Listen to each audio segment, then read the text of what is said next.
the pop culture field and you will.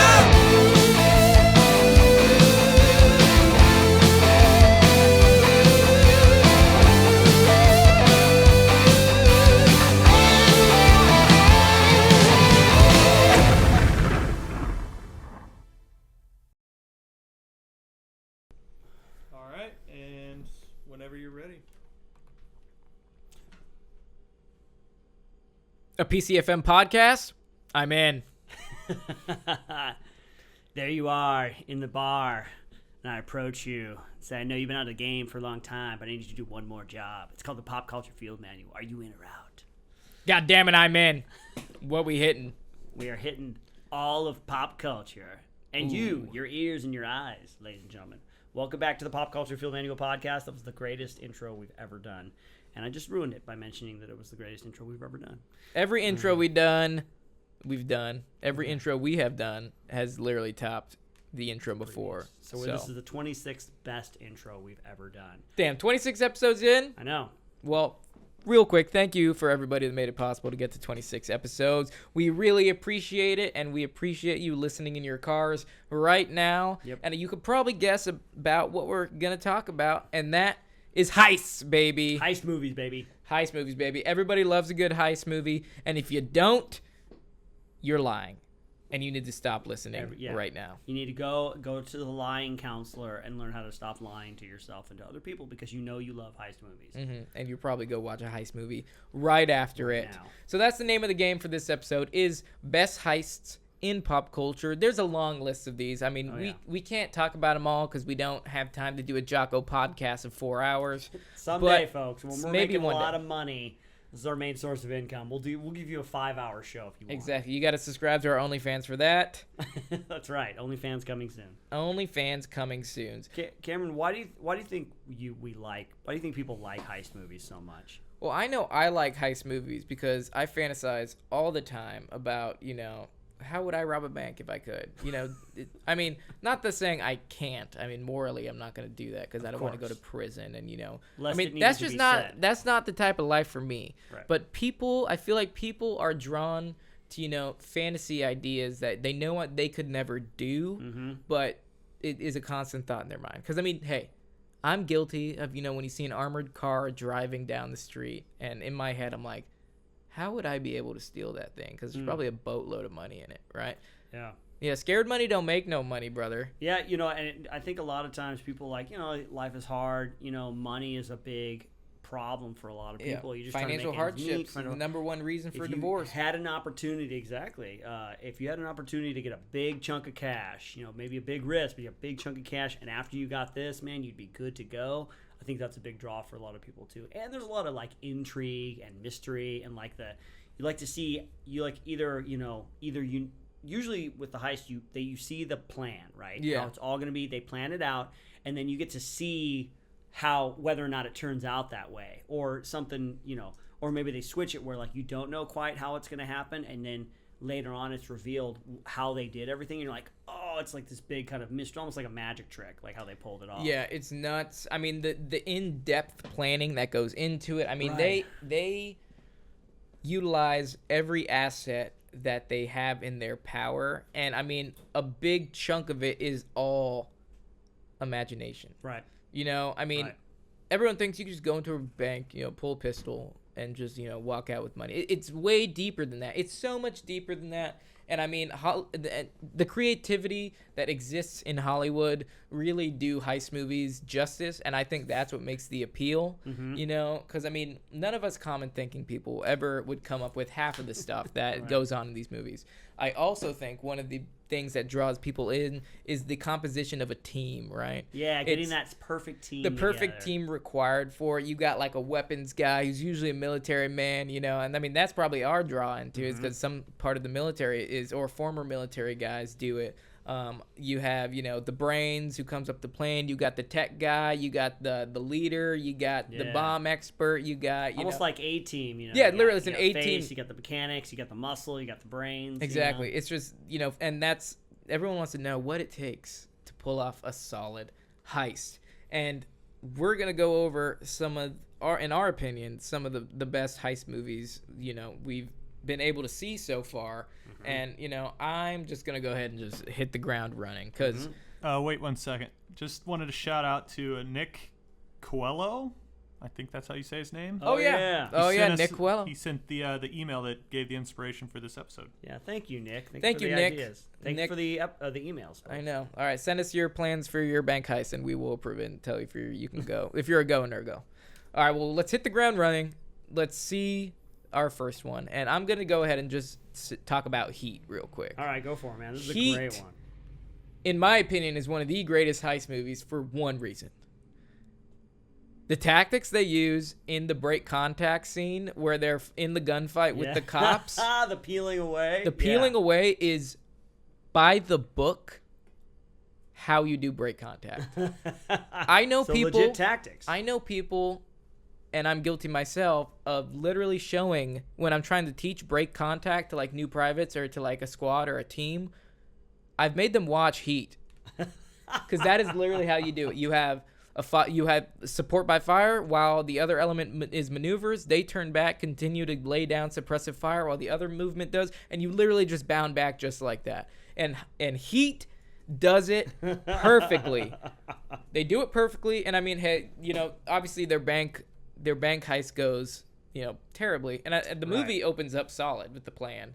Yep. You know, the first heist is good, and then they go into, you know, obviously their corruption and whatnot, and they got the feds after them and whatnot, just like every classic heist movie. Yep. But I mean, it's just the details put into, you know, the tactics that they use, the weapons that they use, the whole suit and tie with the chest rig thing going. I think that's super badass. They're rocking full auto the entire time, and the guns are actual blank guns, so it's not just like they CGI'd in. It's all practical weapons. Yep. And they do it so well. And I mean, Robert De Niro, he's, you know, one of the greatest actors of his generation. And Al Pacino, same thing. Al Pacino's in there as well. Cat and mouse game between the two. Literally, I mean, two Hollywood heavyweights in a heist movie. You couldn't do it better than that. Yeah. Hell, I mean, $1.6 million on the table. That's badass. Right. That's a big chunk of change, man. Yep. Yeah, it's wild to see, you know, like and it's cool to see like the camaraderie between you know, the guys doing the heist, the bank robbers, stuff like Val Kilmer, Robert De Niro, and their team. Like, you can tell like they're really good friends. They're out there, like I've seen like they're out for drinks or they're having a barbecue or something like that, you know. They always barbecue. Which is, they're always barbecuing. In every heist movie. That's not just a Heat-specific movie. There's always a barbecue in these heists. What is that, you know? Yeah. But I love that. I love the camaraderie because it is very reminiscent of like the military kind of stuff, you know, where you spend all this time planning and working and doing the job with the same set of guys. You know, there's bound to, or hopefully, you know, at its best, there's this great rapport and relationship that's built that really you remember for the rest of your life, or until you go to jail or get gunned down in the streets of Los Angeles. Yeah. Like Heat, you know, as happens with a lot of soldiers these days. No. Well, no, that one was an easy choice for me. Easy choice. Heat starting the heist movies off strong. Yep. What is your next one, brother? Well, real quick, hold on. I want us to kind of rate the heists. Oh, you want to rate the heist? As far as like realism of the heist, on a scale from 1 to 10, 1 being, shut up, baby. There's no way that could ever happen. To 10 being, that's absolutely real. It's probably based on a true story. So 1, not very good heist. 10, perfect heist. So there's a couple of jobs in Heat. Why don't we talk about the main one that kind of where everything starts to fall apart? I think it's in terms of realism, it's 10. It's a 10 in my opinion, just because even though it's not a perfectly executed heist, like I said, the realism that goes into it. Like that's what probably would happen. You know, if you got loose ends, just like they did. Yeah, it comes back to bite you later on. You know? But I mean, you can see the tactics, you can see the training of the guys, you can tell that they're actually been in the for a while. They know what they're doing. It's not just like some Hollywood bullshit.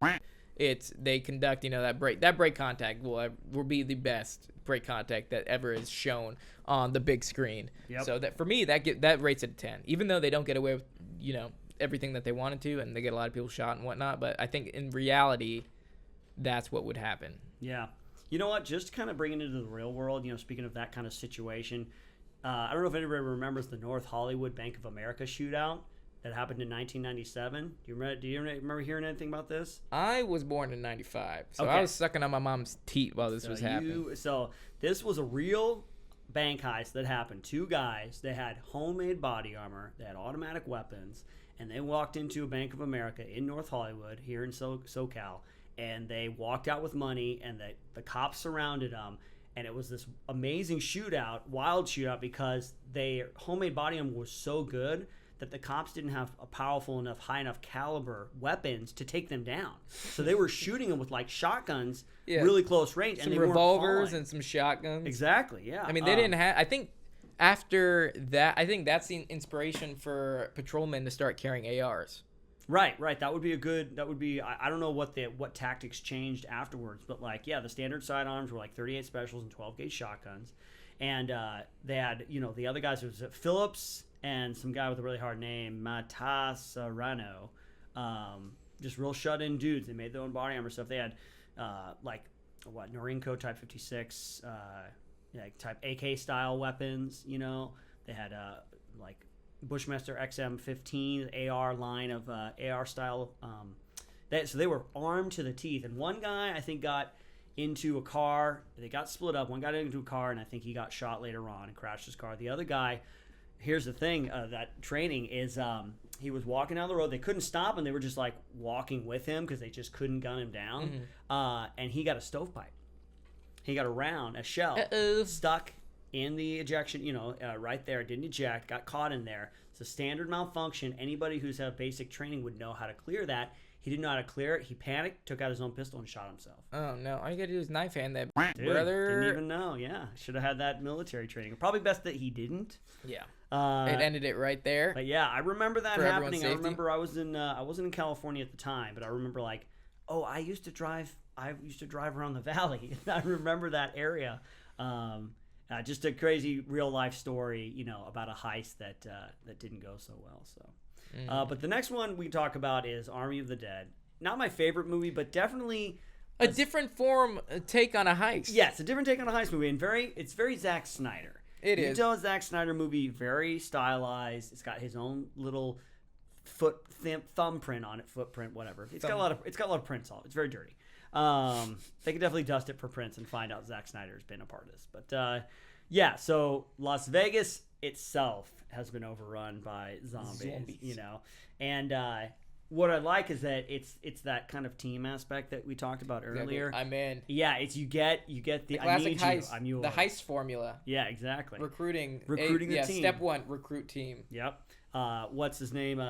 Dave Bautista. Dave Bautista. I'm a big fan of Dave Bautista. I've always been following him, even when he was a WWE superstar. Oh, that's cool, man. The He's Batista a hard bomb. worker. He's a hard Batista bomb. He also had a lot of work done. I mean, not like on his face or anything, but yeah, he also has Botox. But but he actually has had a lot of surgeries. Like the WWE really f***ed his body up. Oh, really? So I think that's why he doesn't do it anymore. Because I'm pretty sure he had like a leg surgery, and then now he's just acting. Well, that's the thing is we all know that there's a certain amount of scripting that goes on with WWE, professional wrestling, so called. But like what they do is real with their body. Oh they yeah, really break and I'm their pretty sure bodies down. because of it, he was broke for a while. Oh wow. Yeah, and then if you ever watch an interview when he got casted to play in Guardians of the Galaxy, that's what saved his life.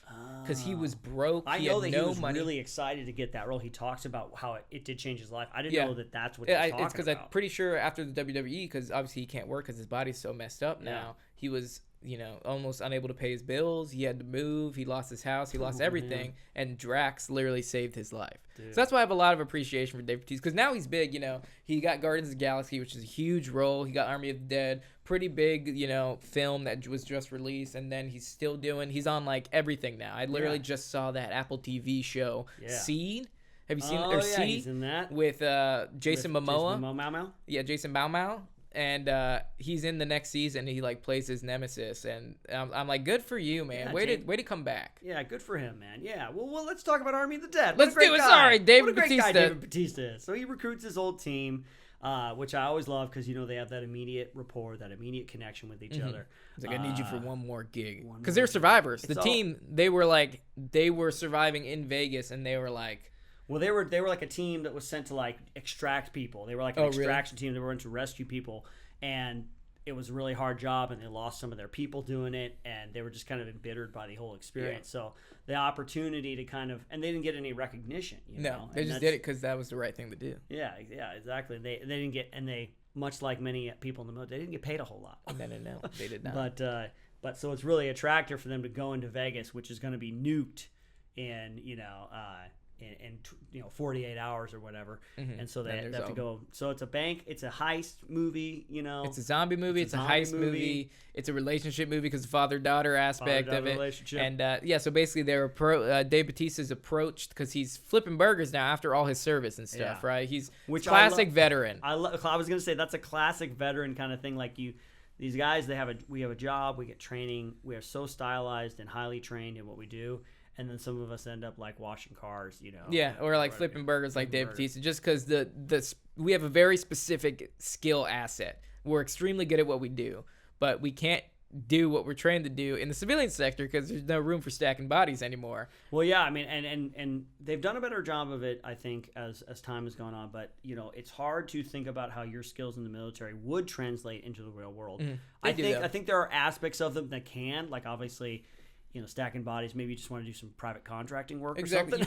It's the funny thing is, I always make this joke, and is when you get out of the military as an infantryman, you have either two options: contracting work or law enforcement. That's literally all you can, or private security. Right. That's literally all you can do. But I took that kind of, and in the infantry, one thing that I did get was leadership capability. So that's why I started pursuing, a degree in management, because I was like, okay, well, I do have a skill set that translates. It's just people think like all they're good at is shooting and running a gun. But hey, if you're part of the infantry, you have leadership capabilities. Yep. So if you just basically hone in on things that can transfer over, that's great. But we're going down a rabbit hole right now. So Army of the Dead. This is what people want to hear. Yeah, Army of the Dead. They basically get approached by this Japanese casino owner, and since Vegas is overrun with zombies, he goes to Dave Bautista and he's like, I know you can get a team, I know you're the best at what you do. There's a lot of money. It's a couple million. Yeah, it's a couple million. It's like in the double digit millions. Yeah.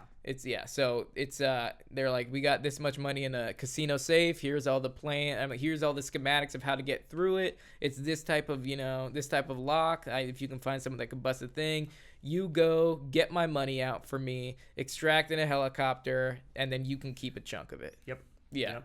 And it's a good chunk of it. It's enough to, pay for anything that they'll need for the rest of their life. So obviously that's money is the motivator right there. Yep.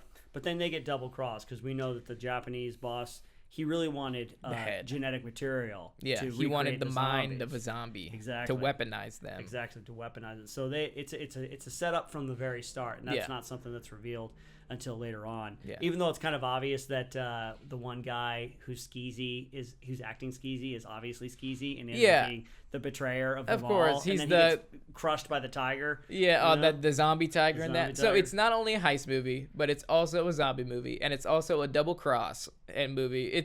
I didn't realize it's so many different movies in one. Yeah, it really is. It's good, man. I like it, and not to mention the characters are super cool. Like that one guy, he uses basically the circular saw, like the quickie saw, as like his preferred weapon, which is so dumb, so impractical, but like very stylized and fun to watch. Oh yeah, do you know how heavy that thing is? Dude, it's so heavy, and you got to carry tons of fuel. They have like fuel tanks on their back that everybody's carrying for his saw, and I'm like, dude, come on.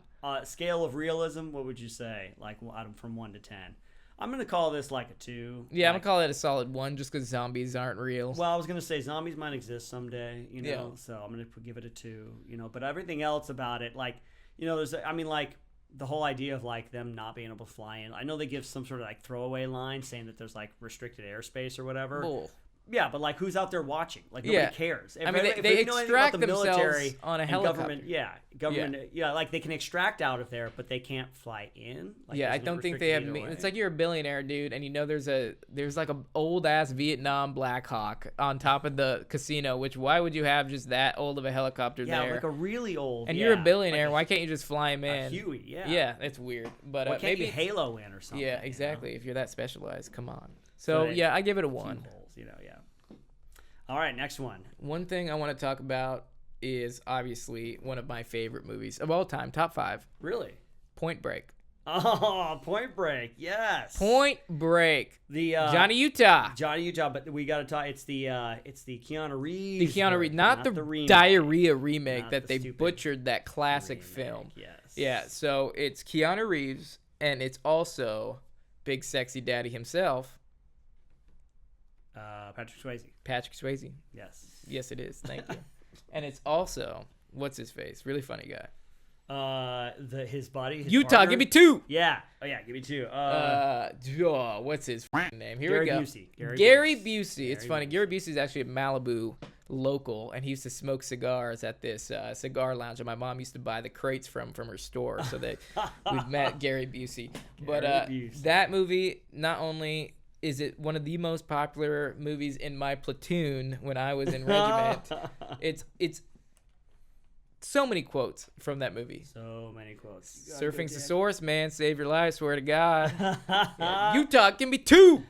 Just let me get one more wave, then you can take me in. Catherine Bigelow. Yeah, 1991. Yeah, dude, that movie is great.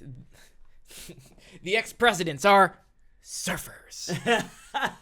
Dude, Gary And Busey. what a great motif for a heist crew is the Oh yeah, just a ex-presidents, bunch you of know? surf bros that just Yeah. love. They're adrenaline junkies.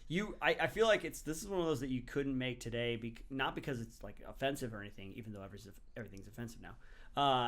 Like the collective consciousness around these kinds of things, like like the surfers and the kind of bravado, like the cop, doing Yeah. his own thing. I don't know if that's really plays as much today, But, Plus, you would anything. I mean, they tried to remake this movie, and it was stupid.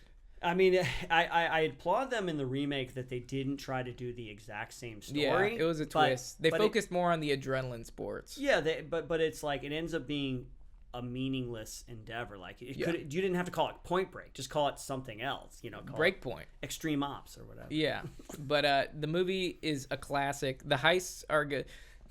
I am not a crook when he's leaving.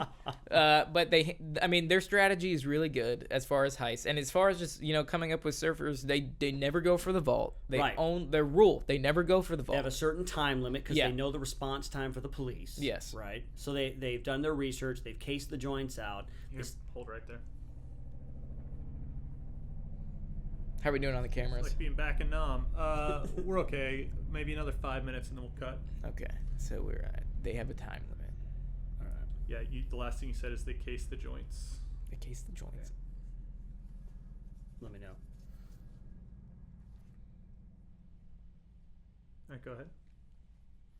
So they case the joints, right? They do their homework. They know the response time of the police. They know the layout. So there's a lot of planning involved. A lot of stuff that you might find in it's very militaristic, very organized. It is. It's pre-planned. Yeah, the who, what, when, where. They get all the information that they can. It probably takes weeks of planning. They're a well-oiled machine. And they know how to surf. Obviously. Of course.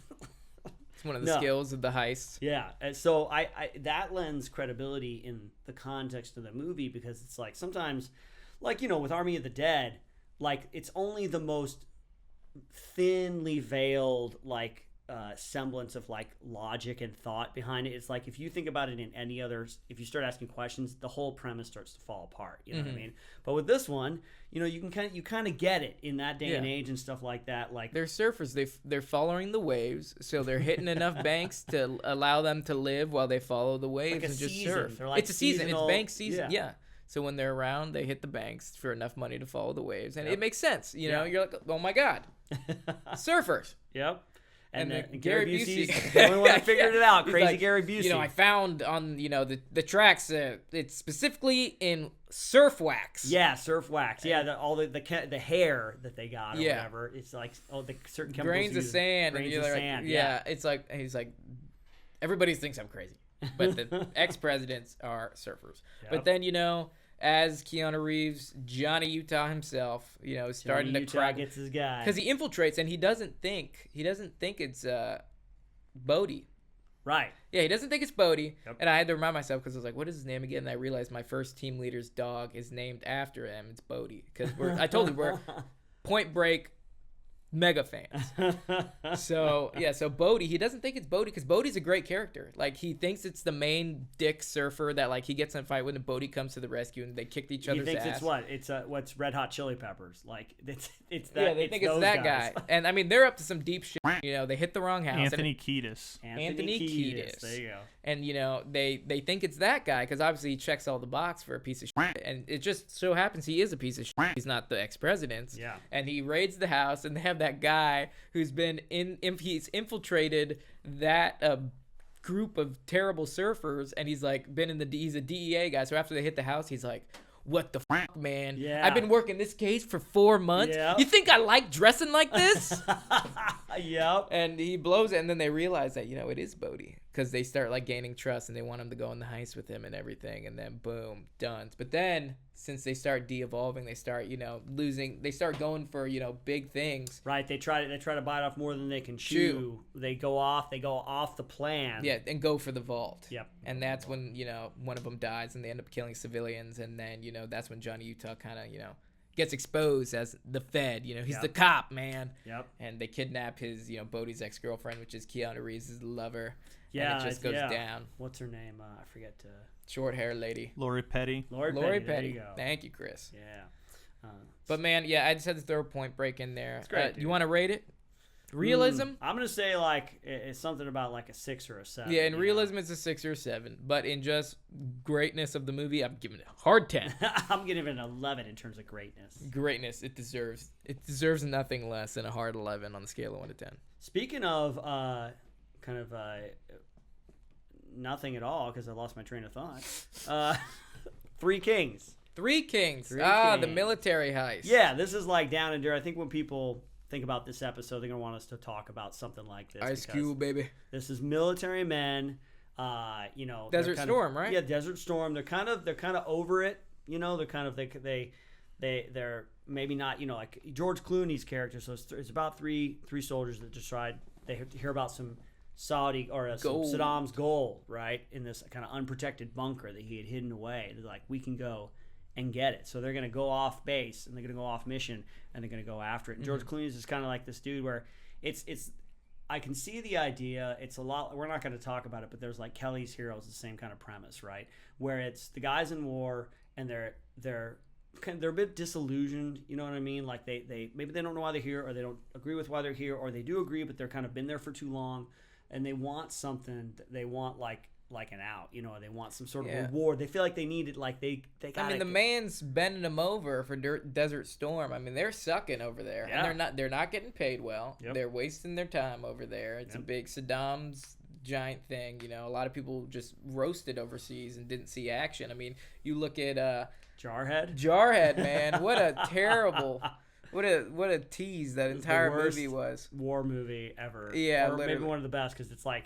That's 90% of the army is like, hurry up and wait. Yeah, literally. You're being told, it's about to happen, man. Come on. You're killers. And then right when it's about to happen, they call it off. It's like, oh, okay. Wow.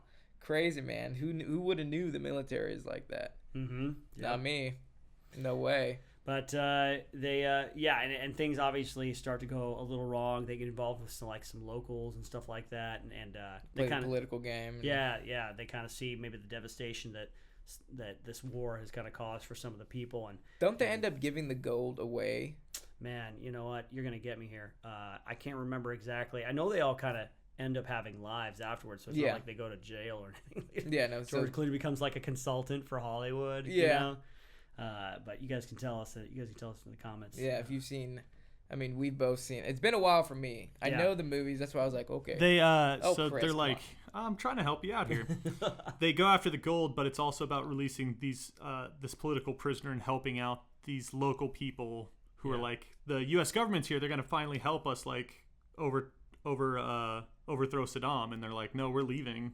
And we just came to get the gold. But they end up helping the people, like free some people and things like that. So they end up kind of.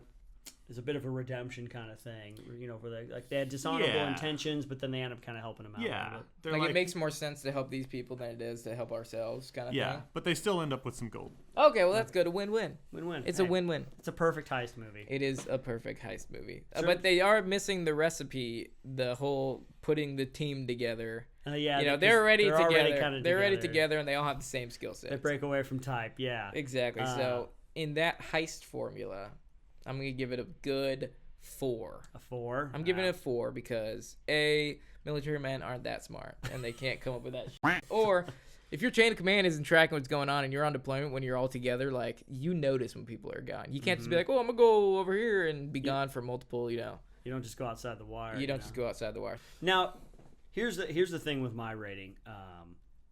Like when I went over there, I was in a unit where we did have a lot of freedom. We did have a lot of lateral, you know, like our lanes were pretty wide in terms of what we could do on our own. And there were often times when we would go off base and it would just be 2 Humvees driving through the middle of the desert. So I can conceive of an entire ODA. Everyone gets in on it. You know, there's 12 men. We're all going to do this thing. And I can conceive of, like, because we, you know, we have assets in SF. Yeah. We collect our own intel. You know, I can. You have more freedom. There's a little more freedom. You know, a little freedom of maneuver. Yeah, and there were a couple of times, you know, when we were voluntold to go, hey, go comb the desert or whatever, you know. But there were times when, like, I can see like a package, like, hey guys, we got this package. There's this guy, and it's all just a cover to go get some, like, Saddam gold or something. That is like true. You know. So Yeah. I would say I'm gonna give it like a 7. Oh, wow, A man. little 7, because I think maybe someday we're gonna hear some stories about some SEALs or some SF dudes or something like that really got away, or maybe we'll never Very hear about it because interesting. they did such a good job. I mean, these are conventional guys, though, right? Right, these They're are just conventional. regular army. And But when it I is was, George Clooney. It is George. Yeah, he's got a strong jawline, so he can get away with anything. But I mean, when I was over 10th Mountain, like when we were in Syria, 10th Mountain came and like kind of they sent a platoon out, and these guys were so locked down. They couldn't even, you know, if I needed to go shower outside, I could walk down there in flip-flops with my shirt off, you know, and just a towel. These guys had to be in full PTs. They had to wear athletic running shoes until they couldn't walk in flip-flops. Yep. That's how locked down and that's just one aspect of it. Yep. So I mean, thinking that these guys could just sneak off, and we were allowed to go outside the gates of the of our fob too. And I'm sure like we had, you know, up armored Land Rovers and like some old Toyota Land Rovers that we could like go, and you know, if we needed to go do something outside the gates, we could. We just, you know, told somebody and we went.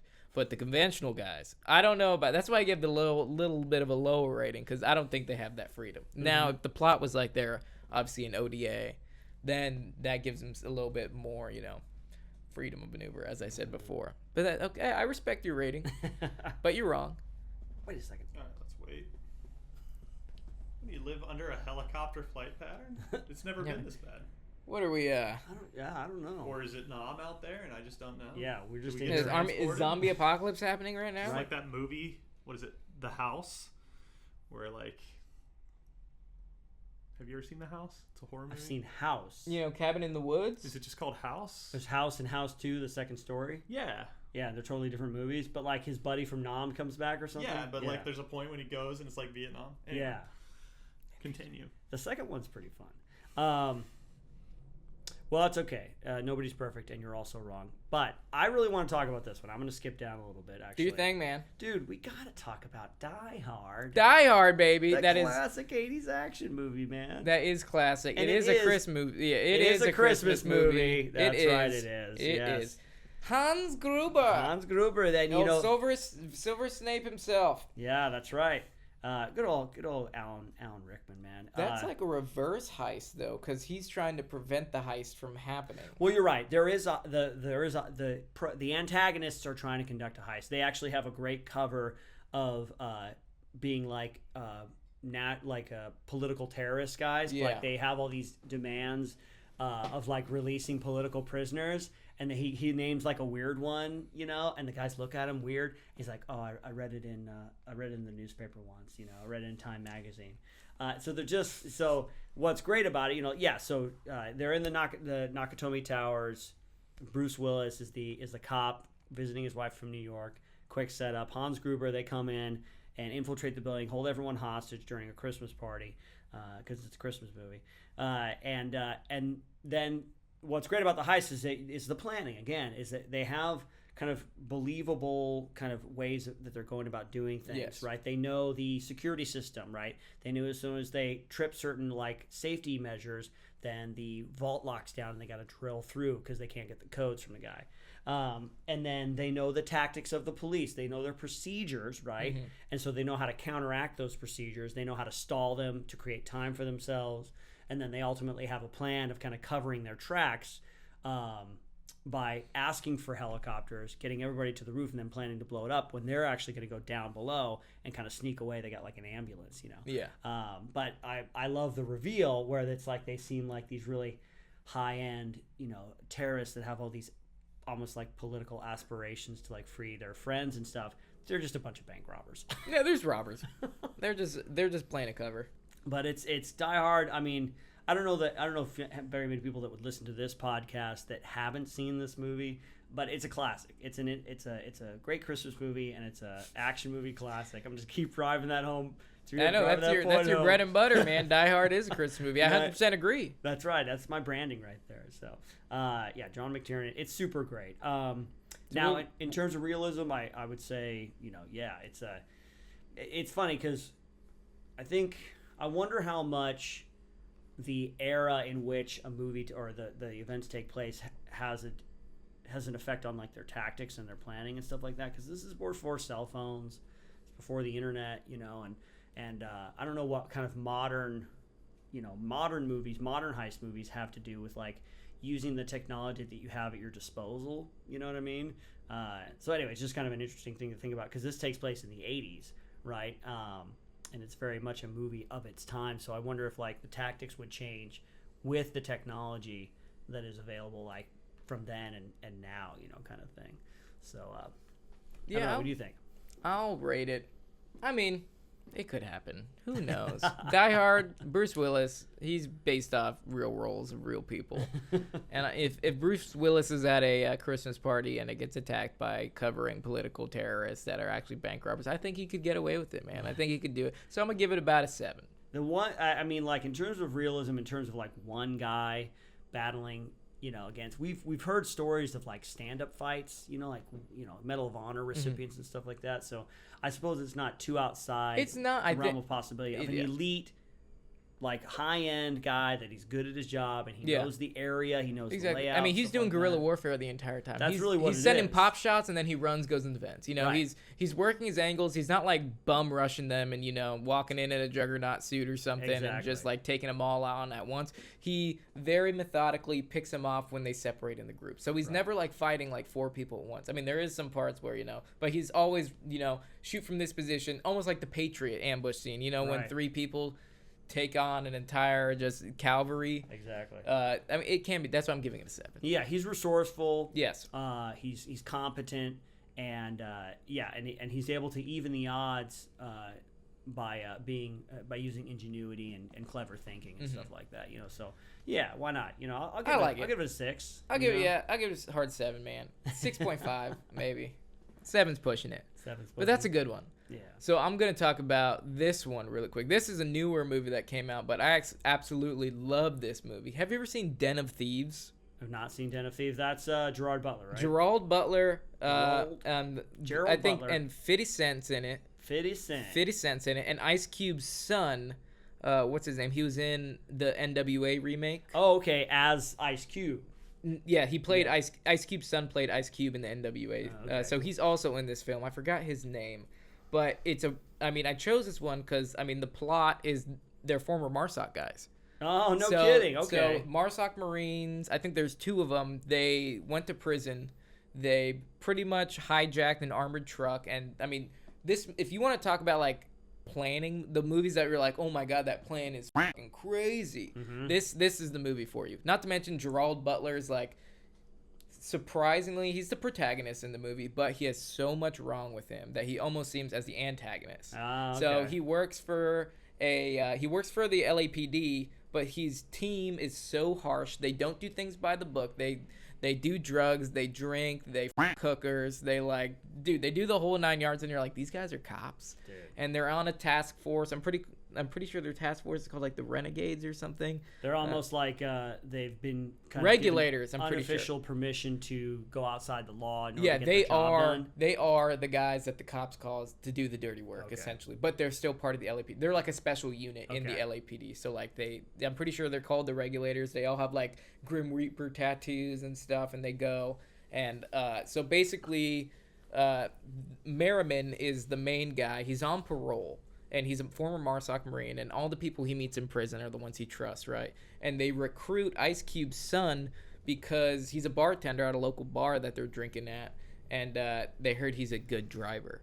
So, like, he proves he's a really good driver by, like, taking him in a Mustang and, like, showing him what he's got. So he gets recruited as their getaway driver. So the plan that they set in motion is they want to raid the Federal Reserve in Los Angeles. So there's, like, $30 million worth of money that they can get away with. The plan involves like sending an electromagnetic pulse to bring down the cameras. Oh my God. They're planning like weeks in advance. They make the getaway driver like a food delivery guy so he can go in and like infiltrate and pretty much see where all the cameras are and know the check-in process.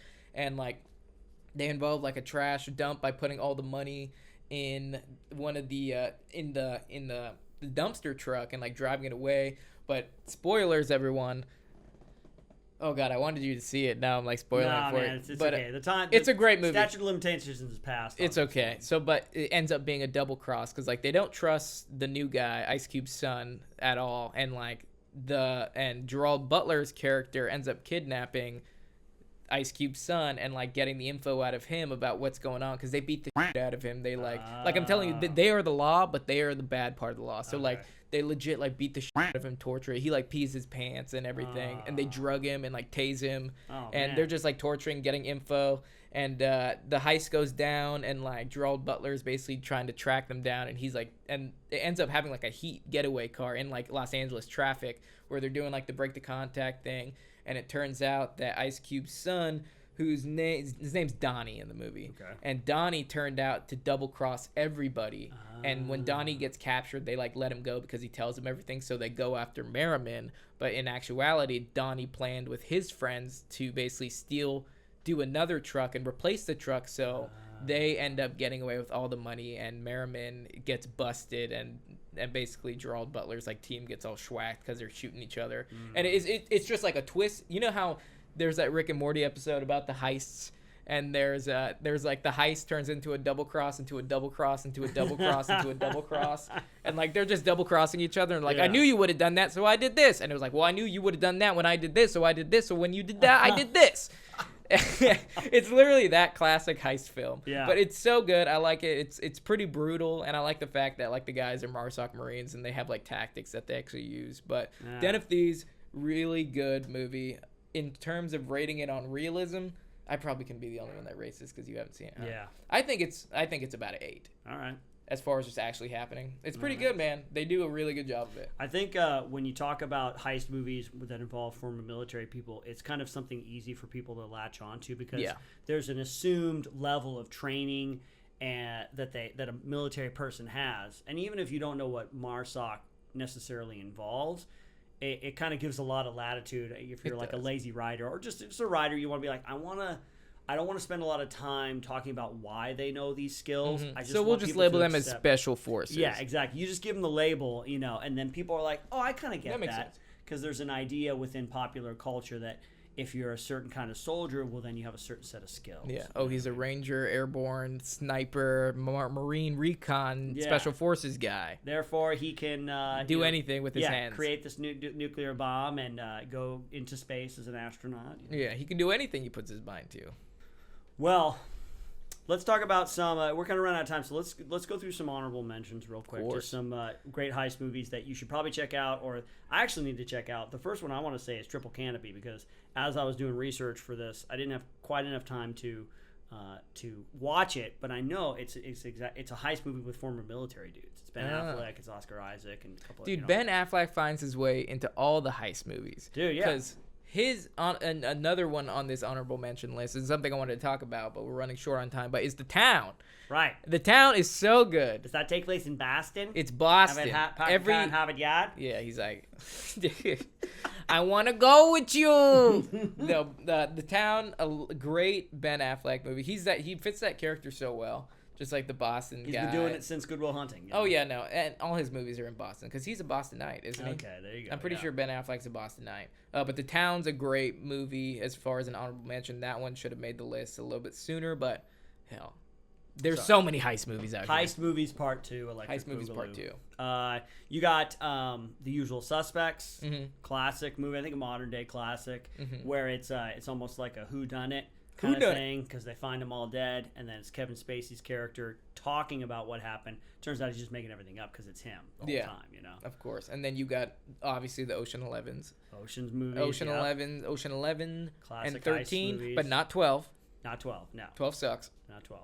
I liked 11. That was the only one that I really liked. Yeah, I mean it's a classic one. Yeah, and then they had the all-female cast, Ocean's 8. I never saw that, but Me neither. I'm sure it was great. I'm sure it was great, guys. I mean, ladies, let's just move on. Whatchamacallit? There's the score. That was one thing. It's actually not on here, but I was thinking of Robert De Niro movie, who was actually in a movie later called Heist, but it's not The Heist by David Mamet. But the score, Robert De Niro and Ed Norton. Robert De Niro is in every heist movie ever. I feel like, so we talk about the formula of heist movies, right? Recruiting, great plan, Robert De Niro. That's the recipe for He a really perfect has heist been in movie. a lot of heist movies. He's Man, he's in Heat. He's in friggin' what you just said, the score. He's also in this Heist. one, Ronin. Ronin? Oh my God! Yeah, we didn't get to talk about Ronin, man. It's Folks, okay. take my word for it. If you haven't seen it, you love heist movies, you gotta go see Ronin. It's a classic. Yeah, so Ronin might have to be on the part 2, the heist part 2. Super good, classic movie. Yeah, but real quick before I transition to our game, it's worth mentioning the best heist of all time, the 2nd Ranger Battalion Bank of America heist that actually happened. Poor Bank of America. Poor Bank of America. So, yeah, I mean, this is a pretty famous story about Regiment. It's kind of what gave Second Bat its nickname Cash Bat, and it's the inspiration for one of my Kick God t-shirts. That's right. So, the story behind this is in 2006, 4 men ended up robbing a Bank of America in Tacoma, and they got away with about, I think it was $54,000. And it turned out to be I think it was 3 Rangers from 275 conducted the heist. And it's funny because the FBI team that was assigned to crack it, they said it was one of the most perfectly executed bank robberies they have ever seen, just because, when we train every day in Regiment, and we train hard. And it's funny because what I've heard from the stories that have kind of leaked around, just from PNN, Private News Network, from what happened on that day, they trained it because all building schematics are public access. So you can go to City Hall and get blueprints to any building that's public, right? Okay. So then, and in Regiment, we do something called glass house drills, where you would basically, instead of going and clearing rooms, if you don't have that, you get engineer tape and you just put tape on the ground in the form of buildings. And you can make an entire schematics of rooms with hallways and doors and everything just with tape on the ground. So what I heard is that they got the schematics, put a glass house to emulate the layout of Bank of America, and just practice clearing it for training. And obviously, nobody batted an eye. Yeah. Because that's what we do every day. Why would they equate that to something out They'd there? be like, oh, these Rangers are just doing good training. All right, continue, man. All the way.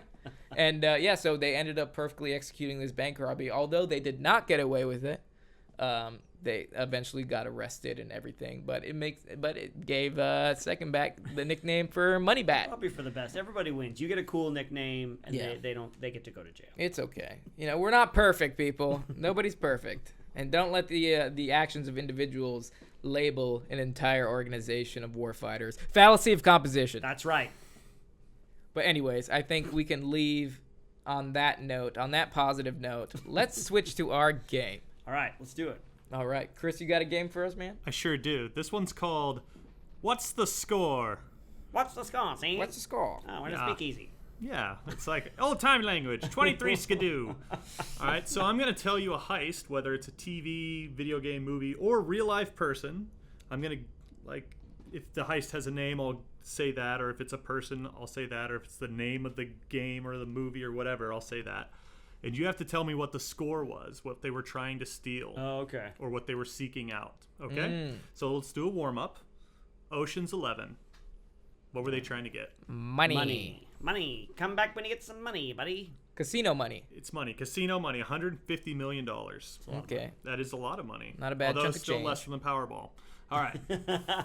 570 million. So a right pretty simple game, but also difficult. Okay. We'll see. now. Got it. I'll be the judge of that. Uncharted, Uncharted. the first one. Oh, Uncharted. The man. video game. Yeah. No, man, what is he after? It's Gold. no. It's like is it? No, it's not a gold thing. It's like some sort of statue. Almost has like biological warfare thing or something like that. Ah, man. No, I'm I going think you're with thinking of the gold. movie Beethoven. Beethoven. Just give it up, Chris. Gold. I'm going with gold. You're No. close, Cameron. I'm gonna say like a statue, but I don't know if that's as accurate as you want. Golden statue. No, they're looking for the city of El Dorado. Oh, it's the we're city El of gold. Dorado. City Technically, of gold. I'll give it Cameron is made of halfies. gold. I like I said gold. Can I Cameron- turn your shoe Cameron, gold? you get halfies on that because you were closer. I mean, it's a city You of were- gold. it's It'd be more like than me a saying, statue. it'd be like me saying brick, and then you're like, no, they tried to rob a brick building. Yeah, but like at the end. Wait, are he's you on- arguing for or against me giving you any credit? He's on the tanker. I want right? more, And I'm it's not the final, happy. and the guy gets like there's like a statue, and he gets pushed over the edge, and the bad guy's leg is attached to a rope that's attached to the thing, and the statue pulls him under, and he falls into the ocean depths. Well, that's not. I'm talking Fun about like fact. what Nathan Drake was trying to get. All right. Fun fact: Anyway. El Dorado, Road to El Also, Dorado. I could be is one of my wrong. Let favorite us movies. know if I'm wrong. Yeah, let us know if we're wrong. We All didn't- right. Also, let us know what video games out there have to do with heists besides Payday and GTA, because I was trying to do research and I couldn't find any Yeah, I mean, I think there's video games with heists, but Yeah. it's hard to find one that centers around that. about heists. All right, Inception. Inception. They're trying to They're trying to steal plant an his, idea. They're Plant trying- an idea they're trying to get into this a big man's head. company to break itself up so that it's not like a monopoly, you know. It's correct. It's an idea. Yeah. Pretty general there. All right, Nice. The Score. The The Robert De Niro movie with Ed Norton. Money. No. It's a it's haven't like seen an it. old it's like a scepter or something like that. It's hidden inside an old piano. And Ed Norton's character discovers it, and then he recruits Robert De Niro. Oh, who's planning on man. retiring. He recruits him to do it, but then Ed Norton tries to double cross him, but Robert De Niro double crosses him instead. Yes, Dude. it is a scepter. Please tell me National Treasure's on your list. That's something that just popped in my head. Well, no. I That don't we are consider going that- to steal the Constitution Constitution of of the United United States. No, I That did. should have Although been in it. hindsight, Damn it! I should. But it's that's too easy. You would have known it. Yeah. you know? I'm sorry. But yeah. You So should have put that it's in a here, scepter. It's a French national treasure stored in the ultra-secure basement of the Montreal Customs House. So it's the Hey. only heist movie to ever take place in Canada, eh? Hey. I don't know if that's true, but Hey, I sorry. like making fun Sorry of for the heist, eh? All right, well, so, that's okay. You shouldn't take that scepter, you know. so this is a person's name. This is a real-life heist, okay? The person's name is Vincenzo Perugia. Panties. Wow, it's a real life heist? Yeah. He's probably going after What a very did he famous take? piece of very. I said panties, but I confused the word panties for painting. He's going after a famous painting, Which famous painting? the Mona Lisa. It is the Mona Lisa. Whoa! I just went with my gut. Dude, you just hit the high points, right? Painting. What's the most well-known painting? Mona Lisa. Exactly. Well, Yeah. when you hear about how he did it, it's insane. In Really? 1911, he threw some cloth over it and walked out of the Louvre with it under his arm. What? And no one stopped him. In the morning. Oh my In God. the morning, haven't had my cup of coffee yet. Can't stop you. He was an Sorry. Italian who stole it from the French because How long was did he like, have this it? is an Italian painting. They got it back. He only went to prison for like 6 months. And then he was a national hero in Italy because he tried to steal back the Mona Lisa. That's badass, dude. Right on, man. Good for you. When was this? 1911. 1911. Okay, great year, great gun. Great year guy. for a gu- for Great year for the birth of firearms too. Okay. The Dark Knight. The Dark Knight. Just specifically talking about the beginning of the movie. Money. Yeah, I mean Let's it's, get a little more specific though. What kind of money? What it's the kind of mob's money? money. It's all the mob's money that they've Yeah, they laundered stole that the one guy's mob's in money. charge of. It's the mob's money. It's Correct. the mob's money. Very good. The Joker steals it so Great that he can be like, heist. "Hey, you're Dude, that movie's so good." Okay. It thought is. my joke But was like bad. just the way I that thought my heist, jokes were I thought that was just a good heist example because It it's was. like a lot of double crossing and it's a lot of people with very specific jobs. in the first Yeah. 5 minutes. yeah. I bet he told you to kill me. No, I was supposed to kill the bus driver. What bus driver? What bus driver? God. All right. So here, this one's another real life one. I'm gonna give you a name. Gotta watch that. Leonardo Notar Bartolo. Leonardo Notar Bartolo. It's not also the Mona Lisa? It's not also the Mona Lisa. Wait. This is from, I'll give you the years, from 2003. This Wait. is a real thing that happened. He was supposed to steal original music by Beethoven. You trying to bring my own Beethoven joke Oh, back? man, trying to turn it My on you. joke Double that has cross. spanned multiple Double podcasts. cross. It's the double cross. I just did a heist on your It's not. joke. Yeah, he heisted your joke. Yeah. Let's see. It's a here. great heist. So 2011. One thing with all these Italian fucking names is they all go after art. It's the nuttiest thing. So I knew there was a big art scandal where this guy has had very expensive pieces of art in his collection. He finally got busted. Oh. I'm gonna go with art. Go for It's it. diamonds. Diamonds. It's the Shine Antwerp bright. diamond heist. Thieves stole over $100 million worth of diamonds, jewelry, gold, and silver. And while they finally caught some of the guys, they've never recovered the diamonds. Ooh. So, Is he in jail? I don't Or know did if he he's get still away in with it? jail. In Europe, they have a lot more slap on the wrist type punishments Yeah. for Yeah. people. What's So, the maximum sentence in like Sweden for murder? It's like 25 years. 20. Oh my god. Yeah. So wait. Or maybe it's only 15 years. It's not as long And as they you would live like think. That kings. guy Have you that seen killed like Sweden? those 73 people on that. He's that going to get out of camp? jail eventually. Oh my god. Eventually. Come on, Sweden. All right. Or And then the Norway. final one, Or Finland. the Thomas Crown Affair. That's a painting. I'll He give tried you to. He tried to steal the crown. No, it's It's a painting. It's a painting. He knew it. okay. He knew it right away. But I'll give you 1,000,000 points, 1,000,000 bonus points to extend to all future games, if you tell me what the name of the painting was. the sparrow. Was it a bird? The fleur. No. The fleur de la It's mer. a man in a bowler hat with an apple in front of his face. Oh man, that's a Monet. A Monet? No. No, I forget the name of the. Man in hat That's a- with apple. That's a famous thing because you can't see any of his features. It's not Monet. Abstract. It's not abstract. Maybe a little bit. Man with hat and All right, apple. you're not gonna get it. It's the Son of Man. There go your 1,000,000 This bonus points. son of man. I said gotta man work with for our hat and points, apple. I You got were one word. close. Yeah, you got one. You got one word. This isn't the El Dorado apple. thing though. Son of man. So very good, you guys. You did very well. Hey, that's a good game, man. That's Thanks. good. Yeah. That's a Wow. good, very heist-oriented game. That is very very welcome. appropriate for it. But hey, we hope you guys had just as fun as we had listening to this in your car. That's hard to do because I had a lot of fun today. I had a great time during doing this episode. And you know what? You'll have a great time tuning in every Wednesday when we release a new podcast. Our YouTube should be up by now. Check it out. We release a video on YouTube every Friday. Got some extra content for you. Extra content for you guys, extra laughs, extra, seeing us, fight with the neighbors about playing Their music to calm their canaries, whatever that dilemma. If you want to see about that, check out the YouTube. Or you can send us an email at pcfmpodcast@gmail.com. We'd love to hear from you, answer any questions you have. It might take a little bit to respond, but I promise you, we do read them. Yeah. Did you say Instagram? I wasn't paying attention. You can say Okay, Instagram. we got an Instagram too, PCFM Podcast. Fun stuff on there, pop culture references and things like that. Memes. Don't forget the memes. All the memes. Speaking of memes, you can come and hang out with me on Twitch. That has nothing to do with memes. Come and hang You out are with a me. meme. I am a meme. I'm a walking, talking meme. Come hang out with me at twitch.tv/myhappyself. That's my Twitch page. I stream 3 days a week. It's a good time.